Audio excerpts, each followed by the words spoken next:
What makes the United States Navy resurrect a battleship that was older than most of the men serving on it? A massive steel Dinosaur from World War II that consumed resources that could have funded dozens of modern aircraft. A weapon system that conventional wisdom said was obsolete in the age of jets and missiles and nuclear submarines.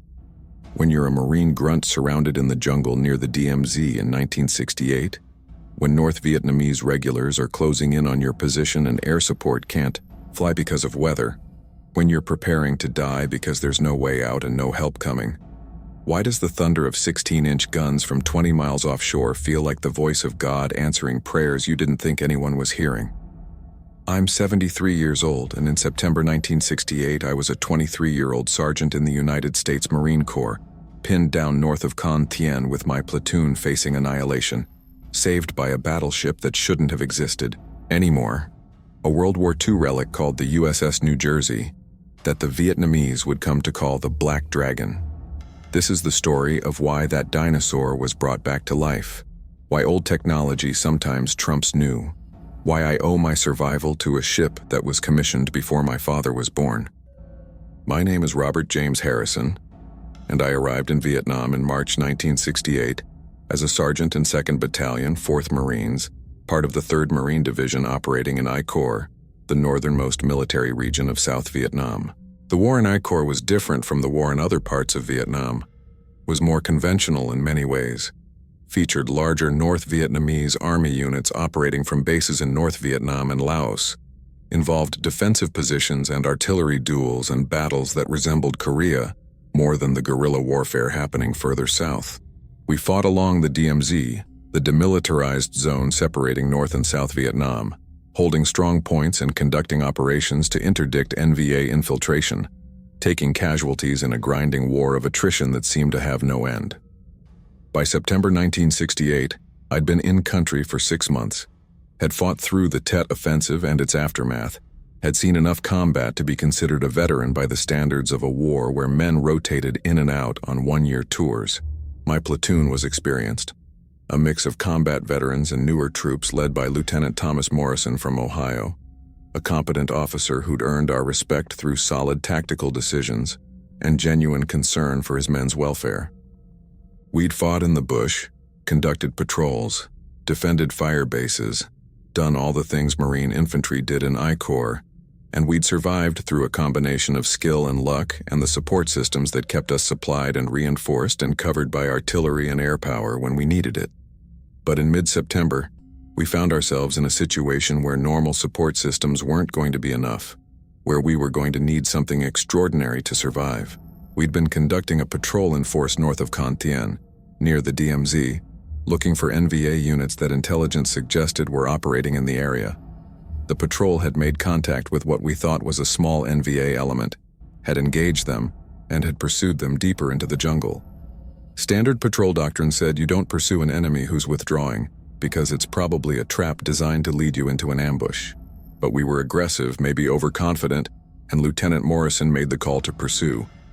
The trap closed on September 15th, late afternoon, when we realized we weren't chasing a small NVA element, but had been led into an area where a full NVA regiment, over 1,000 men, was positioned.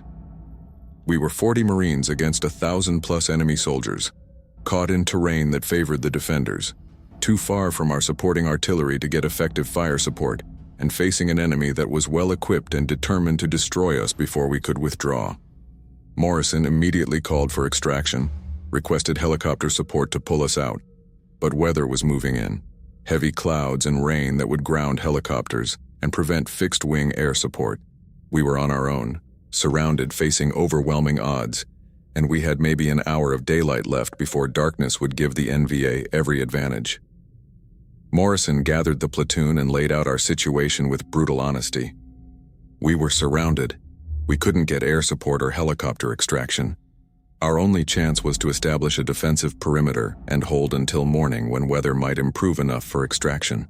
He requested artillery support from every fire base in range, but the fire bases were already engaged supporting other units and couldn't provide the sustained fire we'd need.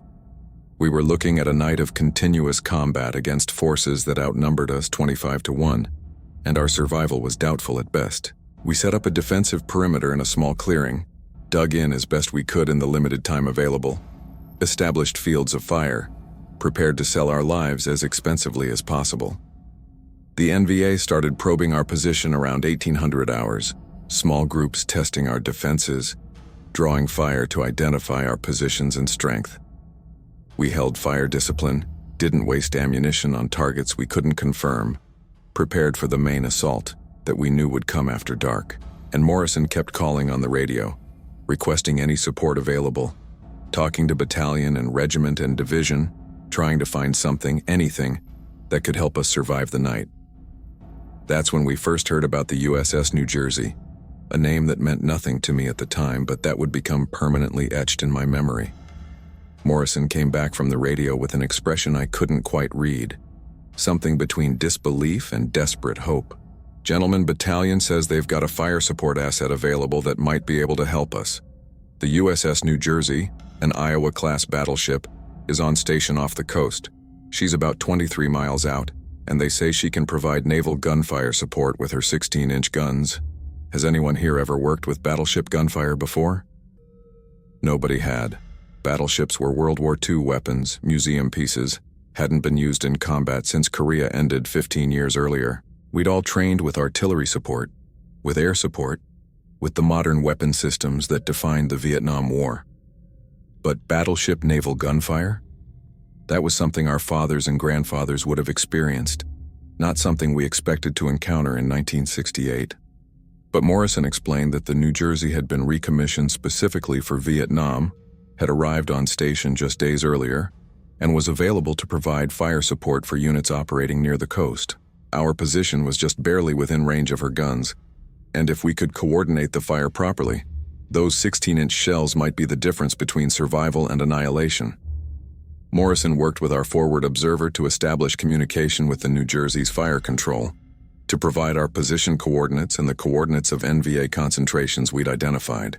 The process was slower than calling in artillery from a nearby fire base, involved more coordination and verification because naval gunfire from 23 miles away had to be extremely precise to avoid hitting friendly forces. But eventually the fire mission was approved, and we were told to expect fire in approximately 90 seconds, advised to take cover because 16-inch shells created blast effects that could be dangerous, even hundreds of yards from impact. We'd never experienced naval gunfire, had no real conception of what to expect. Maybe imagined something like heavy artillery, but not fundamentally different. We were completely unprepared for what happened when the USS New Jersey opened fire. The sound arrived first, a deep rumbling thunder that seemed to come from everywhere at once, a sound you felt in your chest and bones before you heard it with your ears. Then the shells arrived, massive projectiles weighing nearly a ton each, traveling at supersonic speeds, impacting in the jungle about 300 yards from our position. The explosions were beyond anything we'd ever experienced, each shell creating a blast that shook the ground like an earthquake, sent trees flying like toothpicks, created craters 30 feet across and 20 feet deep. The New Jersey fired a 9-gun salvo, all 9 of her 16-inch guns firing simultaneously, and the 9 shells arrived within seconds of each other, creating a rolling barrage that obliterated everything in a football field-sized area. The blast wave hit our position like a physical force, knocked us down even though we were hundreds of yards away, left us temporarily deafened despite wearing our helmets. Trees were falling everywhere. The jungle was on fire, and when the smoke cleared, there was just a massive scar in the landscape where dense forest had been seconds before. The NVA attack that had been forming up in that area simply ceased to exist. 100 or more enemy soldiers, an entire company that had been preparing to assault our position, were killed or wounded or scattered by 9 shells from a battleship 23 miles away. It was the most devastating display of firepower I'd ever witnessed, made our heaviest artillery seem like firecrackers by comparison, demonstrated what naval gunfire could accomplish when properly employed. And it was just the beginning. Morrison immediately called for fire on other NVA concentrations, and over the next 3 hours the New Jersey fired mission after mission, walking shells around our perimeter, destroying NVA positions, breaking up attacks before they could develop, creating a ring of devastation that the enemy couldn't cross. Each 9-gun salvo, Each 3,000 pounds of high explosive delivered with precision from over the horizon saved American lives and took enemy lives in numbers that seemed impossible. The NVA tried repeatedly to attack our position, to close with us where naval gunfire couldn't be used without endangering friendlies. But each attempt was broken up by salvos from the New Jersey. Each assault stopped before it could gain momentum. The psychological effect on the NVA was as significant as the physical destruction. They'd never faced battleship naval gunfire before, had no experience with weapons that could reach out 20+ miles and deliver such devastating firepower. They called the New Jersey the Black Dragon, convinced it was some new American superweapon rather than a recommissioned World War II battleship. The terror those guns created, the demoralization of being hit by shells you couldn't see coming from a ship you couldn't reach, was as effective as the actual destruction in preventing the NVA from overrunning our position. We held through the night, the New Jersey firing whenever Morrison requested it. The battleship's crew maintaining a rate of fire that provided continuous support for hours. By dawn on September 16th, the NVA had withdrawn, unable to accept the casualties they were taking from naval gunfire, unwilling to continue attacking a position that had such overwhelming fire support. We'd survived, 40 Marines against over 1,000 NVA, because a World War II battleship had provided fire support that modern weapon systems couldn't match in that particular situation. When helicopters extracted us later that morning after weather improved, Morrison told us what he'd learned from the New Jersey's fire control. The battleship had fired over 100 16-inch shells in support of our position, had expended more ammunition in one night supporting one platoon than most artillery batteries fired in a month. The ship's crew had stayed at battle stations for hours, had maintained precision fire under difficult conditions, had demonstrated that the old technology of naval gunfire still had relevance in modern warfare. Back at our base, we learned more about the USS New Jersey and why she'd been brought back from mothballs for Vietnam service. The New Jersey was an Iowa-class battleship, commissioned in 1943, had fought in World War II and Korea, had been decommissioned in 1957 when the Navy decided battleships were obsolete. She'd sat in the mothball fleet for 11 years, a museum piece waiting to be scrapped. When someone in the Pentagon recognized that Vietnam presented situations where battleship naval gunfire had unique advantages, the New Jersey's 9 16-inch guns could fire 2,700-pound armor-piercing shells, or 1 900-pound high-explosive shells, to ranges exceeding 20 miles, could maintain sustained fire for hours, could operate in weather conditions that grounded aircraft, and could provide fire support without requiring airfields or forward bases. In Vietnam, where much of the fighting occurred near the coast and where air support was frequently unavailable due to weather or competing demands, naval gunfire offered capabilities that modern systems couldn't replicate. The cost of recommissioning the New Jersey, about $21 million, was far less than developing new weapon systems with similar capabilities. But beyond the tactical and financial arguments, there was something psychological about the New Jersey's presence, something that affected both American forces and the enemy. For Marines operating near the DMZ, knowing the New Jersey was on station offshore, knowing those massive guns were available if needed, provided confidence and reassurance that modern weapon systems didn't quite match. And for the NVA, the terror of the Black Dragon, the massive shells arriving without warning from an unstoppable platform they couldn't reach, created psychological effects that degraded their combat effectiveness. The New Jersey operated off Vietnam from September 1968 through March 1969, provided naval gunfire support for hundreds of missions, fired nearly 6,000 16-inch shells, supported operations throughout Iroquois. The battleship became legendary among Marines, a symbol of American firepower and technological superiority, proof that old doesn't always mean obsolete. And for those of us who'd been saved by her guns, the New Jersey represented something more personal. She was the reason we survived, the difference between life and death on a night when conventional support systems had failed. After I rotated home in March 1969, after completing my tour and returning to civilian life, I followed the New Jersey's service with interest. She completed her Vietnam deployment, was decommissioned again in 1969, brought back yet again in the 1980s for service during the Cold War, and finally decommissioned permanently in 1991. Today, she's a museum ship in Camden, New Jersey, preserved as a memorial to naval history and to the men who served aboard her through 4 decades of service. I visited the New Jersey in 2008, 40 years after she'd saved my life and my platoon's lives. Walking her decks, seeing the massive 16-inch guns up close, reading about her combat history, I was overwhelmed by emotions I'd kept suppressed for decades.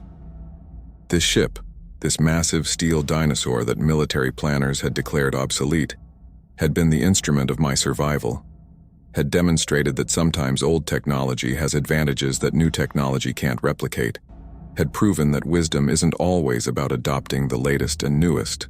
I met a veteran who'd served aboard the New Jersey during Vietnam, a former gunner's mate named John Patterson, who'd been part of the crew that had fired those shells in support of my platoon that September night in 1968.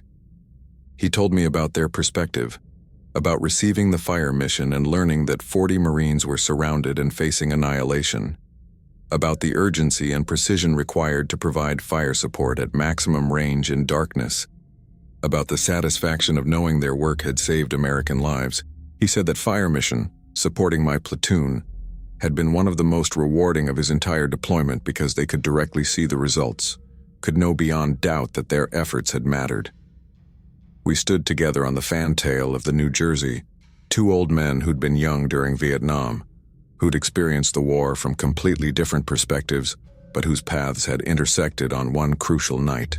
Patterson told me the ship's crew had been proud of their Vietnam service, had proven that battleships still had value, had demonstrated capabilities that justified their recommissioning. But he also said they'd understood they were fighting the Navy's institutional bias against old technology, that even while they were proving the battleship's worth in Vietnam, planners were already looking at decommissioning the New Jersey again because she didn't fit modern naval doctrine. That tension between proven capability and institutional preference for new technology is what makes the New Jersey's Vietnam service so significant and so instructive. The battleship was recommissioned not because naval planners loved old technology, but because Vietnam presented specific tactical situations where 16-inch guns had unique advantages. When those situations ended, when the war wound down and those specific needs disappeared, the battleship was retired again despite having proven her worth. The lesson isn't that old technology is always better or that we should never retire old systems. The lesson is that effectiveness should be measured by capability and results rather than age and conformity to current doctrine. For Marines fighting in our Corps in 1968 and 1969, the New Jersey's age was irrelevant. What mattered was that she could deliver devastating firepower from beyond the enemy's reach, could operate in weather that grounded aircraft, could maintain sustained fire for hours without resupply, could provide fire support that saved American lives and destroyed enemy forces. Those capabilities, proven in World War II and Korea, and proven again in Vietnam, were what made the New Jersey valuable, not the date of her commissioning or her conformity to modern naval architecture. The broader question of why old technology sometimes outperforms new technology in specific situations has fascinated me for decades. The answer, I think, lies in understanding that technological advancement isn't always linear, that newer doesn't always mean better for every application, that sometimes old systems have characteristics that new systems sacrifice in pursuit of other advantages. The New Jersey's 16-inch guns were old technology, were less accurate than guided missiles, couldn't be used against moving targets, required massive ships and large crews, but they could deliver enormous amounts of explosive power to a fixed location, could maintain sustained fire that missiles couldn't match economically, could operate independently of air bases and supply chains that constrained modern systems. In Vietnam, those old technology advantages mattered more than new technology advantages in certain tactical situations. When Marines were surrounded and air support was grounded by weather, when artillery fire bases were too far away or too engaged to help, when what was needed was sustained heavy firepower delivered precisely to fixed coordinates, the New Jersey's World War II technology was exactly right, while modern systems were inadequate. That's not an argument against technological progress or modern weapons. It's an argument for maintaining diverse capabilities, for preserving systems that work even if they don't fit current fashion, for recognizing that different situations demand different tools. I'm 73 years old now, and I've spent decades reflecting on what the New Jersey meant to me and my platoon and the broader Marine Corps community that benefited from her presence offshore. We were saved by a dinosaur, rescued by technology that was supposed to be obsolete, given another chance at life because someone had the wisdom to recognize that old didn't mean useless.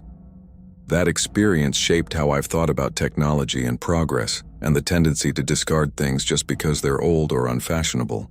The men who served aboard the New Jersey during Vietnam were working with systems their grandfathers had operated in World War II, using technology that predated them by decades, operating a ship that was older than they were.